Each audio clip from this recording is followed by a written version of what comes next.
and when it is in balance, when it's not too much or too little, it gives rise to what we describe as courage. So how do you recognize it in its positive form? In its positive form, it gives rise to things like nobility, bravery, mildness, patience, moderation, control of anger, and such characteristics. When it is excessive, when the power of anger is dialed up too high, then you experience it as boasting, vanity, recklessness, conceit, vainglory, throwing oneself into dangerous affairs, and the like. And then when it is in deficit, when anger is in deficit, you find traits like helplessness, apprehension, anxiety, abjectness, and the sloth. So that's the first force that Imam Ghazali describes to us as one of the forces acting on us at any given time, within us, inside of us, right? Don't think of anger as something that is very effusive only. Anger is actually there to protect you, because it is through anger that we know our boundaries. And it is in true knowing our boundaries that we create our identity for ourselves. Because when a person crosses something that is a boundary for you, you feel it rise within you, and then you know this is important to me. That's why anger was created as a force. But in its extreme, it's bad. In its other extreme, it's bad. But in equilibrium, it is good. The second force is that of desire, or the power of carnal appetite. Through this, you have a natural inclination towards what you need to survive. It propels you towards your food, towards your drink, towards what sustains you. These are all necessary and beneficial for us. However, we need to keep the drives of desire under control. Otherwise, if we allow it to rule us, we exceed our own needs and we harm others. In its excess form, you would find desire, the power of desire, with characteristics like impudence, foulness in the use of language, and even in conduct, uncleanliness, jealousy, contempt for the poor, and the like. When deficient, you find lethargy and dishonor. When desire is deficient, you find lethargy and dishonor. When it is in balance, you find chasteness, and from it comes qualities like modesty, contentment, patience, tolerance, grace, wit, and approval. So that's the second force, acting within you. At the same time as anger, you've got the power of desire within you. Then the third is the power of reason, your intellect, your akil. It enables you to manage and look after yourself. The goodness and the power of reason is how we're able to easily distinguish between the truth and lies in speech, between good and unseemly in deeds, and between true and false in principles of belief. But again, reason and knowledge has its extremes. When it is excessive, it is involved in justifying bad deeds. When it is excessive, it gives rise to behavior like deception and pedantry. The proverbial Ogbon Sadiq. If you are somebody who is using your reason, your intellect, to the other extreme of power. If deficient, it gives rise to foolishness and stupidity. When it's in balance, you will observe character traits like good planning, correct opinion, right thinking, and sound insight. Now, these are the three forces acting within us at any given time, as per Imam Ghazali's thesis. When power and reason, when it's in perfection and it has been achieved by the human soul, then wisdom comes into being. The source of all kinds of happiness flows from the balanced use of wisdom. We know this again because in the second chapter of the Holy Quran, Allah says, يُؤْتِي الْحِكْمَةَ مَنْ يَشَاءُ, and He gives wisdom to whoever He wills. وَمَنْ يُؤْتَ الْحِكْمَةَ فَقَدْ أُوتِيَ خَيْرًا كَثِيرًا. Whoever is given wisdom has truly been given much good. The reason for our struggles, the struggles I described earlier, is that a lot of us, myself included, under different circumstances, have these forces out of equilibrium.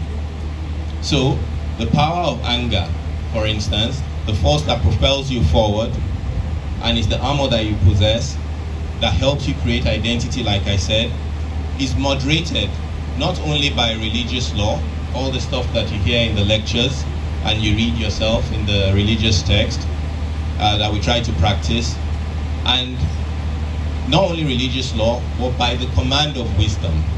So the two act in tandem to moderate the power of anger, which is in very rare supply. And I say in very rare supply because you can tell from the numerous passionate debates that people have on the interpretation of some religious laws and their applicability in present day life that something is wrong. How can how we intend to interpret religious law lead to more division amongst us?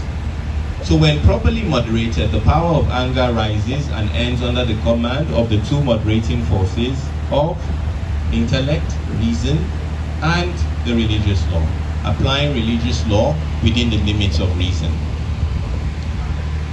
The power of carnal appetites as well, the desire, the force that pulls things towards you, through which our senses experience the pleasure of this dunya, is also moderated by these two, religious law and reason. You have people who try to moderate by using reason alone and they fail.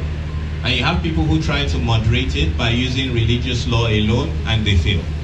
The beauty of Imam Ghazali's thesis is that both have to be applied in order to rein in either the excess or build up the deficit position of the power of anger and the power of desire for us to reach equilibrium. So as an example, let us examine shame. When we are ashamed, what is the primary emotion we feel? Maiwa, what's the primary emotion you feel when you're ashamed? Sorry to put you on the spot. It's okay to sit. I'll give you a clue. I've mentioned it. It's one of the forces. It's anger. It's the emotion of being mad that gives rise to shame. Yeah? So as an example, we are mad at a person or at a situation, at something. We direct our anger outwards. We go hunting for who to blame for what we're feeling. When it's directed inwards, we berate ourselves. We judge ourselves harshly for being silly, for being stupid, for allowing yourself to fall victim to that. How could you allow this happen to you again? That is anger speaking. That is the power of anger, experienced as shame, described as shame, right? But when you bring reason and balance into this sort of moment, it will look something like this. Actually, I am not infallible. I made a mistake, but that is the nature of how I am created. I'm of the nature to fall into this sort of error. The right thing to do is to make things right with those affected. This is now applying religious law. Yeah, remedy the situation if you've wronged someone. If you've oppressed somebody and consumed their rights, return it, remediate, repent, ask for forgiveness. This is how we use reason and religious law in balance to achieve equilibrium when anger pushes us to experiencing shame. Now, Imam Ghazali provides us a much clearer analogy than the one I'm trying to describe to you, to bring to mind why these struggles exist, how they take form, and also to help us understand how to master them. Equilibrium means that from time to time, because some people might go away thinking that there are people in this world who are at equilibrium all the time. That's not true, right? From time to time, you would slip out of equilibrium. But the wisdom lies in being able to correct yourself, dial back if you're going too far into anger, dial back if you're going too far into desire, yeah, build up if you're deficient, right, to bring you back to equilibrium under the twin guidance of intellect and religious law, the Sharia, right? So, wise utilization, for instance, rises above anger and desire. An example of unwise utilization, let's examine the law of retaliation. In recent time, there's been this funny, I hope it's a skit, So there's this scholar. He's interpreting the 5th chapter of the Quran, Surah Al-Ma'idah, verse 45, where the old law in the Torah of an eye for an eye is being described. And he's saying something like, if you fall me loju, I will fall your loju. Or something like that. I don't know if you've seen it. Right? It's the law. It's religious law. Yeah, but if you read further down, Allah qualifies by saying, وَالْجُرُهَا كِسَاسٌ فَمَنْ تَصَدَّقَ بِهِ فَهُوَ كَفَارَةٌ لَهُ. If anyone forgoes this out of charity, it will serve as atonement for his bad deeds. Now picture this. Somebody has fueluju, yeah, or fuenimu, for instance, and the first thing that comes to your mind rising from anger is, I can retaliate. Then you no longer have access. Reason is blocked off. Your executive function is closed. You no longer have access to the last line in that verse that says, if you forgo, for instance, and choose to see this as some form of charity, it's actually better for you. Yeah? Because it serves as an atonement for even your own bad deeds. Because you are not blameless in your sojourn on earth, you've also wronged people. Right? So that's how intellect and reason, for instance, intellect and religious law work hand in hand to help bring you into equilibrium. Now to the story of the dog, the horse, and the king. I've said enough of the scholarly stuff. I can now tell this story, inshallah. Imam Ghazali, yes, he views our deen, when you read the Hiyya, our deen, he sees it as a journey, like we're travelers. So we're born into this world, and immediately we commence a journey back to the one who created us. And all his analogies tend to be about traveling and sojourn. So in this particular analogy, he compares the individual born in the world, trying to make sense of the world, as somebody on a hunting expedition, where anger is like a ravenous dog, right? Your desire is a dumb beast or burden, like a horse. And then your intellect rides on the horse, like a king. And if you keep all three in equilibrium, the dog properly trained, the horse properly trained, and then intellect is able to control them, then you will be successful on your journey. But if you let the dog run wild, your anger, it might even attack you yourself and destroy you before you complete your journey. This is his analogy. So you think about anger as the hunting dog.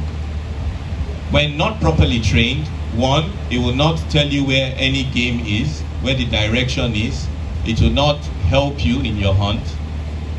Yeah, when it's deficit. When it is in the extreme, it will attack everything and anything, including your horse and you, and destroy you. If the horse is not properly trained, the dumb beast, your desire, then it will run wild. It will throw you off. It will trample you and kill you. It will run into people's fields and destroy their crop. It will gallop away and cause havoc. The scenes of desire wreak havoc, fitna on the land. Right? So he describes desire in this way. And then he says the intellect sits on the horse like a king, directing. But it can only direct what has been properly trained.